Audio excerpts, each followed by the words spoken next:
Hello everyone, I'm George from Ireland. I'm in Kensington, London, and behind me is the house where Jean Sibelius stayed when he spent some time in London in 1909. I don't propose to speak for very long because I know precious little about his music, and I'm so famished I could eat a farmer's arse through a hedge. So on to him. He's born in Finland. It was then a Grand Duchy within the Russian Empire. So though he was an ethnic Finn, Swedish was his mother tongue. He only learnt Swedish later on and went to school. His father was a physician. He had at least one brother who became a very distinguished psychiatrist. So they lived in some small town actually quite far from Helsinki. How do they cope with the winter? Isn't it odd the way the same climate has just brought out completely different traits in, say, Russia and Finland, just very, very different governments and cultures. But anyway, back to Sibelius.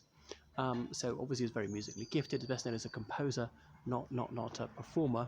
And he went to university in Finland, having completed his education there. He went abroad. He visited France. His name was actually Johann, but he eventually chose to go with the French version of the name Jean for the rest of his life.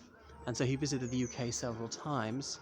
When the First World War broke out, eventually Finland broke away from the Russian Empire, became an independent country. It was the Finnish Civil War. I'm not sure which side he took, if any. I'm guessing the whites, considering his later leanings. That was Reds versus whites, as in communists versus anti-communists. The whites won, needless to say, the Finnish Civil War. And then what was the next thing about him? So then he and just carried on composing. He travelled to the United States a lot in the 1920s. He was married. I'm not sure if he had children, actually. He was best known for Finlandia, a patriotic piece. He loved birdsong. When it came to the Second World War, Finland was attacked in 1939 by the Soviet Union, eventually defeated it. I took 3 months. It was a really Pyrrhic victory. It should have been very easy for the Soviets, but it was very costly. So that's why Hitler concluded that the Red Army was rubbish, because Stalin had killed all the gifted army officers, promoted complete dunderheads just because they were yes men.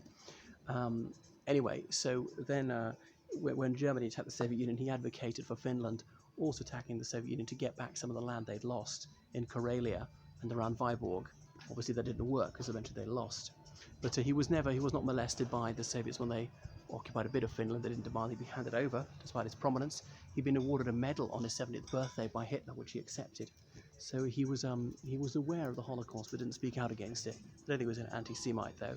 So, and then at the end of the war, he just lived in his quiet retirement till his death in 1957.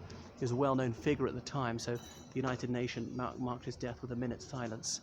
So, yeah, that is Jean Sibelius. I might have learnt about when I was school a little bit. Okay, that's enough from me. Toodaloo.